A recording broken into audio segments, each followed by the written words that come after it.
अब अपने मुर्शद बाबा मुराद शाह जी की जगह पर बैठ और लोगों की मुरादें पूरी कर।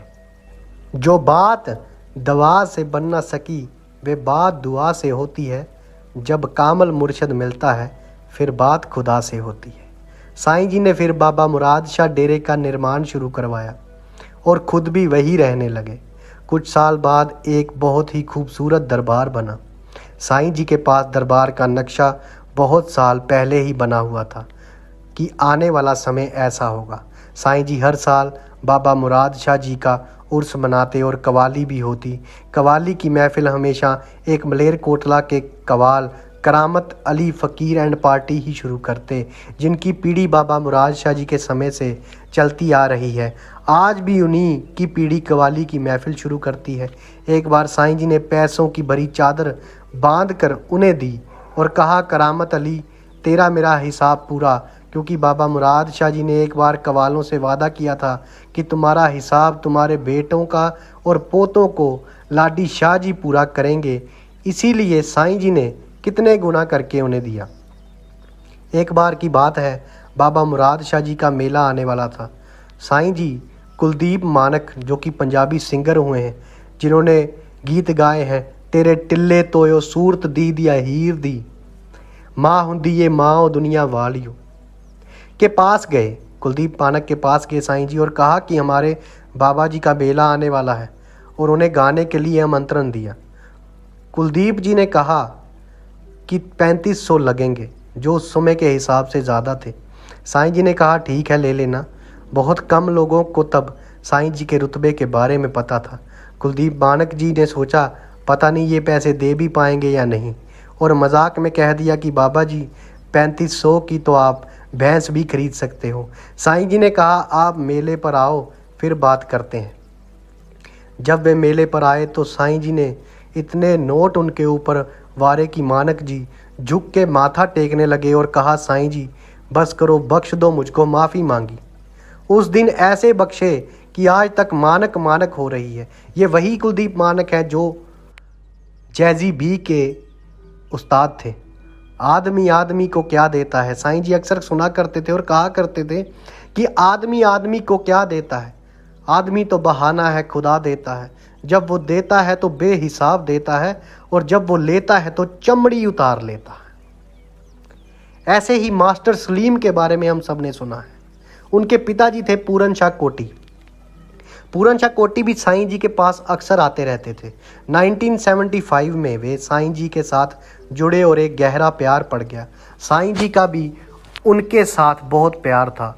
पूरन शाह कोटी जी ने जब शादी की तो सबसे पहले साईं जी के पास माथा टेकने आए, और जब जाने लगे तब साईं जी ने कहा कि तुम्हारे एक लड़का होगा जिसका नाम तुम सलीम रखना, जिसको सारी दुनिया में शोहरत मिलेगी।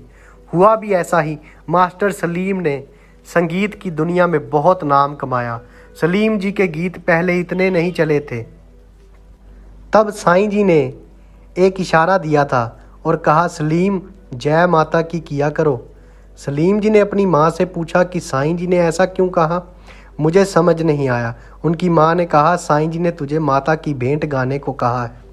सलीम जी ने माता की भेंटों की एक एल्बम निकाली, जिसके बाद उन्हें बहुत कामयाबी और प्रसिद्धि मिली।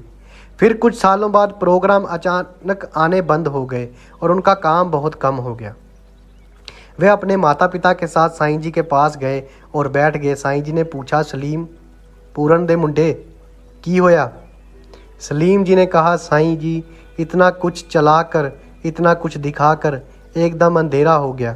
साईं जी ने कहा, डर मत, कभी कभी अंधेरे के बाद ऐसा उजाला आता है जो फिर कभी अंधेरा होने ही नहीं देता। फिर साईं जी ने पूछा, कहाँ गाना है बता। पर सलीम जी ने कहा, साईं जी जहाँ आप मौका दें। साईं जी ने कहा, ठीक है फिर जाओ और गाओ गाओ गाओ। और कुछ दिन बाद सब फिर पहले जैसा हो गया। फिल्मों में भी मौका मिला, बड़े बड़े प्रोग्राम भी मिलने लगे और फिर आसमां को छू लिया। पूरन शाह कोटी जी को भी साईं जी ने कहा था कि तुझे फ़कीरी मिलेगी, और कुछ साल बाद वे भी एक पीरों की एक जगह पर सेवा में लग गए, जहाँ वे दिन रात सेवा करते रहे। कहते हैं गुरु ने जिसे चुना हो वे खुद एक दिन अपने गुरु के पास पहुंच ही जाता है। साईं जी ने भी जिनको चुना था वे भी ऐसे ही दरबार आए, जिनका नाम है गुरदास मान। गुरदास मान जी को कौन नहीं जानता।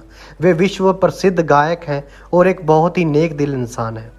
एक बार की बात है, सुरेंद्र शिंदा जी और पूरन शाह कोटी जी साईं जी के पास बैठे थे। साईं जी ने सुरेंद्र जी को कहा, वे जो नौजवान डफली सी बजाता घूमता है वे कहाँ है? फिर कहा, तुझे तो मिलता ही होगा, उसे कहना सारी दुनिया में तो तू घूम रहा है, एक जगह वे भी है जहाँ तुम्हारा इंतज़ार हो रहा है। एक बार 1982 में फिल्म उच्चा दर बाबा नानक दा की शूटिंग पर शिंदा जी ने गुरदास मान जी के साथ बात की कि आपको हमारे साईं जी बहुत याद करते हैं, नकोदर वाले। गुरदास जी ने निम्रता से कहा, जब उनकी मर्जी होगी तब ज़रूर चलेंगे। फिर एक दिन गुरदास मान जी को सपना आया और उन्होंने एक दरबार देखा जहां तालाब बना हुआ था और संगत का मेला लगा हुआ था। सुबह उठे तो शिंदा जी का फ़ोन आया कि आज वीरवार है, अगर आपके पास समय हो तो आज चलें। मान साहब कहते, जी चलते हैं, वैसे भी आज मैंने एक सपना देखा। शिंदा जी रास्ते में समझा रहे थे कि साईं जी अगर कुछ दें तो मना मत करना, स्वीकार कर लेना।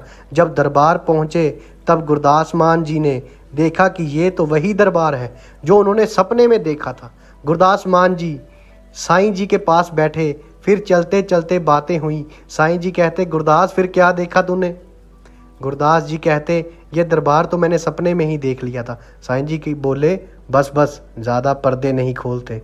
फिर साईं जी ने अपना चश्मा उतार कर गुरदास जी के लगाया और पूछा, देखना ठीक है? मान साहब कहते, थोड़ा ढीला है। साईं जी ने उसी वक्त समय वापस खींच लिया और कहा, जिस दिन फिट आ जाएगा उस दिन ले लेना, जो एक बहुत बड़ा इशारा था। फिर 5 साल बीत गए, गुरदास जी नकोदर नहीं आए और अपने काम में व्यस्त हो गए। उस समय गुरदास जी को बहुत चिंता रहती थी क्योंकि उनकी पत्नी मंजीत मान जी का थायराइड के कारण वज़न बढ़ता जा रहा था। उन्होंने बहुत डॉक्टरों के पास दिखाया, उनकी आंखों की प्रॉब्लम हो गई, हर जगह इलाज करवाया पर कोई हल ना निकला। फिर गुरदास जी के एक दोस्त हैं दविंदर शायर खन्ने वाला, उन्होंने फ़ोन किया और बताया कि यहाँ एक बहुत बड़े पंडित है जिनकी ज़ुबान काली है और आप आ जाओ। गुरदास जी और मंजीत जी उस समय पटियाला रहते थे। वे अगले ही दिन खन्ना के लिए निकल गए। पहुँचते ही पंडित को मिले और पंडित ने बताया कि उन पर तो राहु केतु का चक्कर है और बहुत सारे उपाय लिख दिए। फिर वे निराश होकर वापस पटियाला जाने लगे तो गुरदास जी बोले, मंजीत एक जगह है वो रह गई है, वहाँ भी चलें जहाँ 5 साल पहले गए थे, नकोदर। मंजीत जी कहते, चलो। जाते जाते गुरदास जी अपने मन में सोच रहे थे कि वे बाबा जी को क्या अर्पित करेंगे, क्योंकि जल्दी जल्दी में उन्होंने कोई प्रसाद भी नहीं लिया था। गुरदास मान जी ने एक घड़ी बांधी हुई थी जिसमें छोटे छोटे हीरे लगे हुए थे। रेमंड वेल की घड़ी थी वो। उन्होंने मन में सोचा कि मैं घड़ी दे दूंगा। गुरदास जी अभी रास्ते में ही थे कि नकोदर में साईं जी के साथ एक लड़का और शारदा जी बैठे थे। साईं जी उनसे पूछ रहे थे कि आपने कभी हीरों वाली घड़ी देखी है? शारदा जी बोले, आपकी लीला है, आप कुछ भी दिखा सकते हैं। साईं जी कहते, चलो फिर आज आपको हीरो वाली घड़ी दिखाते हैं। उस समय मंडाली वाले बाबा जी साईं जी को मंडाली के मेले पर आने का निमंत्रण देने आए और बोले, साईं जी हमारे मेले पर सारे कलाकार आ चुके हैं लेकिन अभी तक गुरदास नहीं आया। साईं जी कहते, कोई नहीं, गुरदास भी आने वाला ही है। उनको सब कुछ पता था। मंडाली वाले बाबा जी को पूरी बात का पता नहीं था कि साईं जी ने क्या कहा।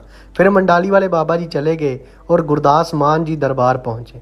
प्रवेश किया, साईं जी का मुंह दूसरी तरफ था जहाँ बाबा मुराद शाह जी का दरबार था। गुरदास जी उनको माथा टेकने लगे तो साईं जी बोले, पहला बाबा मुराद शाह जी को माथा टेक कर आओ। गुरदास जी ने माथा टेका और साईं जी के पास आकर बैठ गए। शारदा जी बोले, साईं जी गुरदास हमारे पास एक ही बार आया और फिर नहीं आया। साईं जी बोले, ये हमारे पास कहाँ से आते, ये तो राहु केतु के चक्रों में पड़े हुए हैं। गुरदास जी रोना शुरू हो गए और मन ही मन में बोल रहे थे, मुझे बख्श दो, मुझे बख्श दो। और साईं जी अपने मुंह से बोल रहे थे, जा बख्श दिया, जा बख्श दिया। गुरु वही है जो बिना बोले बात जाने, इसलिए बड़े कहते हैं पानी पिए छान के और गुरु बनाइए जान के। गुरदास जी ने उस दिन देख लिया कि इनसे ऊपर कुछ नहीं। उनको साक्षात रब की तस्वीर साईं जी में दिखी। साईं जी ने अपनी जेब में से पैसे भरकर निकाले और गुरदास जी को दिए और फिर उनसे पूछा, मंडाली मेला है, वहाँ गा जाओगे? गुरदास जी बोले, जो आ गया। फिर गुरदास जी जाने लगे तो साईं जी ने आवाज़ लगाई कि घड़ी कहाँ है?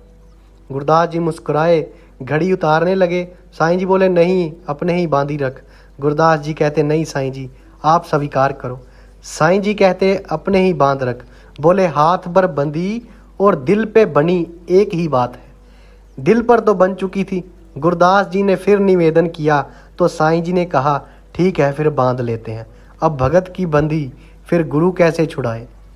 तेरे घर का पता खोजने वाले खुद लापता हो गए देखते देखते। कल जिनके मुकद्दर में कुछ भी ना था, बादशाह हो गए वो देखते देखते। ये साईं जी की मौज थी। गुरदास जी जब भी अपनी पत्नी मंजीत के साथ दरबार आते तो साईं लाडी शाह जी अक्सर उन्हें कहते, चंडीगढ़ कोठी डाल लो, गाँव में उड़ती है धूड़। गुरदास जी तब पटियाला रहते थे। उन्हें समझ नहीं आता था कि साईं जी ऐसा क्यों कहते हैं। फिर एक दिन साईं जी ने उन्हें पास बिठाया, एक कागज़ लिया, उस पर खुद लिखा, Gurdas Maan, resident of Chandigarh, national award winner Sahil Kinara, और उन्हें दे दिया। उस समय कोई भी चीज़ हासिल नहीं थी जो उन्होंने लिखा था, पर वे कागज़ नहीं, एक आशीर्वाद था। फिर कुछ साल बाद उन्होंने सोचा कि एक घर लिया जाए। जब उन्होंने ढूंढा तो चंडीगढ़ में उन्हें एक घर पसंद आया। उन्होंने साईं जी से पूछा कि बाबा जी, एक घर मिल रहा है। साईं जी ने कहा, फिर ले लो, और अपनी जेब में से हाथ डाला, पैसे निकाले और उनकी झोली में डाल दिए, जिसे गुरप्रसाद कहते हैं। उस घर का नाम था साहिल किनारा, जिसका मतलब गुरदास जी को बाद में पता चला कि चंडीगढ़ कोठी डाल लो, गांव में उड़ती है धूड़ का क्या मतलब था। और कुछ समय बाद उन्हें नेशनल अवार्ड से भी नवाजा गया। जर्रे को महज कतरे से दरिया बना दिया, मुझको तेरे करम ने साईं जी क्या से क्या बना दिया। ये साईं जी की मौज थी, और साईं जी की मौज है, और सब पे साईं जी की मौज है। आपको हमारी कहानियाँ अच्छी लगती तो हमें सब्सक्राइब कीजिए, शेयर कीजिए, लाइक कीजिए। धन्यवाद दोस्तों। जय बाबा मुराद शाह जी, जय साईं लाडी शाह जी।